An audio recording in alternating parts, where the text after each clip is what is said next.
We really didn't have any contact until about, I would say, 4 o'clock, 4:30, once the sun started coming up, and the Iraqis realized that we were right, literally on top of them, and that's when all hell broke loose.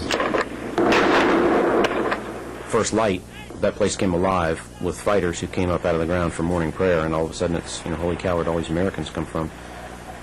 So thousands of firefights erupt all over that place. We start seeing all kinds of hot spots.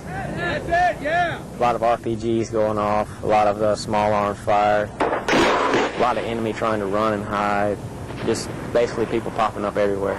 They didn't know we were there until we were right on top of them. When the daylight, the sun started rising, it pretty much calmed down. At first we were seeing 10s to 15 enemy troops at one time. Then it started slimming down. You might see 5 and 3, and after a while it just got quiet. Nobody was around anymore. Soldiers of 1st Brigade then got their first glimpse of the heart of Saddam's regime, a palace near the airport, abandoned minutes before. My company was given the task to go clear a couple of buildings in the palaces, and include the one palace, the actual palace itself, which was incredibly ornate, incredibly ostentatious. It was actually a marvel at probably how to misspend one's funds within the country. It was actually appalling to a degree. I mean, it was both beautiful and disgusting at the same time. And all of a sudden, we're in this palace-like thing. Marble, glass, crystal, silver, beautiful Persian carpets. It's everything we had read about, and all of a sudden we're there. And it's just absolutely unbelievable. Red phone, yep. Captured a Syrian guy in a refrigerator in one of the palace kitchens. He said, "Hey, what are you doing here?" He said, "I'm here to defend the faith." A colonel, subsequently we know, a Special Republican Guards colonel, brought us out here, gave us weapons, told us to fight, the Americans are coming, and to defend and die for the faith. And then he left. Over the next 24 hours, Iraqis counterattacked. Attacks which were ferocious but ineffective, sometimes with improvised weapons. I mean, people on a 250cc motorcycle with a recoilless rifle mounted on a sidecar, shooting at an M1 tank. Well, it's never going to win. Not today, not tomorrow, not ever. 50 guys with AKs right in the back of a cargo truck, taking on a fighting vehicle, that can shoot and kill them at 2 kilometers direct fire.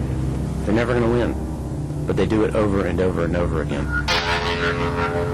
The airport was now in the hands of U.S. forces, but the regime was still maintaining that the Americans were being defeated. We crushed the forces in Saddam International Airport, and we cleaned the whole place of the airport.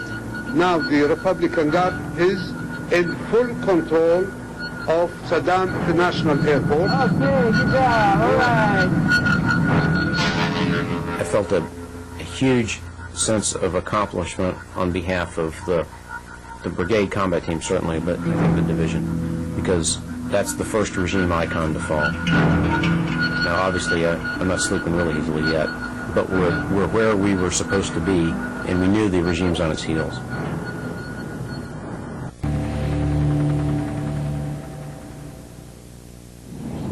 With Baghdad Airport taken, U.S. Army tanks massed to the south. For months, planners had argued about how to take Baghdad. Accepted military doctrine stated it would take infantry with tanks in support. Major General Blount's plan challenged that. He wanted tanks alone to storm through Baghdad from the south to meet friendly forces at the airport. It was a lightning maneuver to test Baghdad's defenses. It became known as the Thunder Run. Then we wanted to really find out what he was going to do in the city, how he was going to defend the city. We hadn't actually gone into the city yet. We had the outside secured. We knew it was still about a tank battalion's worth of tanks that the Special Republican Guards had that we had not destroyed yet.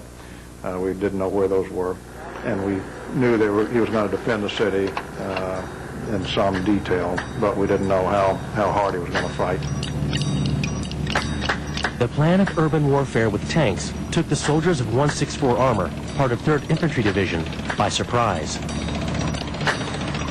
On April 4th, now we got the order, our company commander called all the platooniers and platoon sergeants in for a little huddle around this Humvee. And he explained that we're going to go and we're going to do the thing that none of us thought we were going to do. We're going to take tanks through the center of Baghdad, and we all kind of looked at each other. The one mission we thought we'd never see, we were going to do. When we first got the word, we were a little scared. We were anxious, we were excited, because that's what we came to do. And then we asked the brigade intelligence officer, what's the enemy situation we can expect? And he honestly had no idea.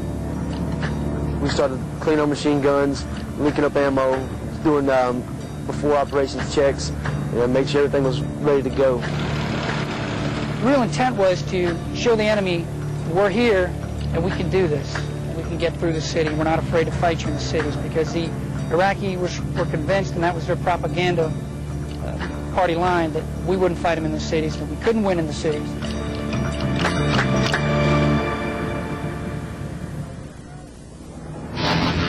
On the 5th of April, the tanks of 164 Armor set off from the southern edge of Baghdad for the first thunder run into the city. We just rolled onto this 8-lane highway with these tanks. And the traffic was still going. It was like the middle of the day, so the traffic was normal. And you saw cars swerving around the tanks and everything like that. Looking back on it, it was really a sight. It was such a sight that one soldier took some photos of the assault into Baghdad from the turret of his tank. I remember coming over the radio saying to my wingman, how are we going to get through this traffic? And all I heard was this 10-year veteran from the Army saying, don't worry, I got it. He just gave us some gas and went straight on into the traffic.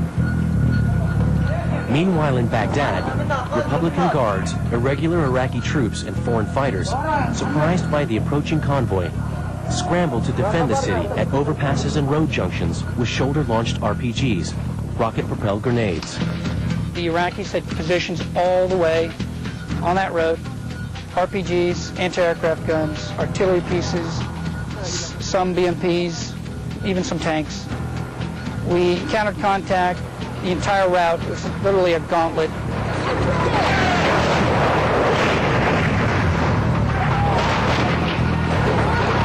The thing that's hard about urban is they have a lot of places to hide. And their tactics was wait till we passed by and then to engage us.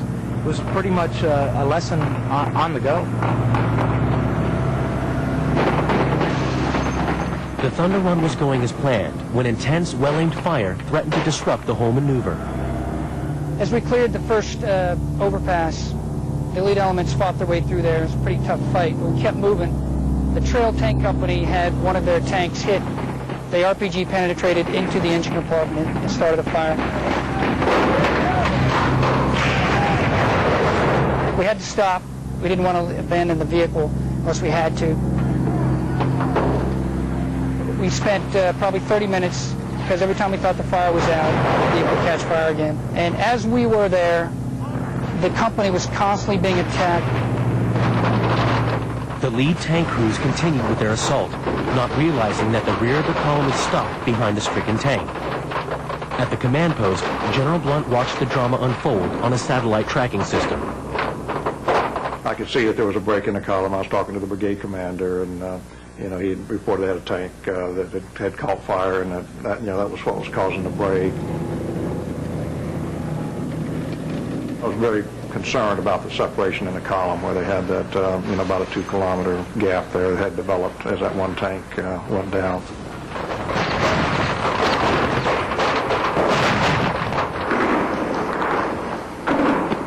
These fights were 100 meters, 50 meters, I know in some cases 10 feet.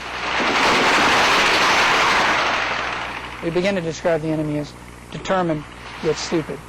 These guys would literally come right at you.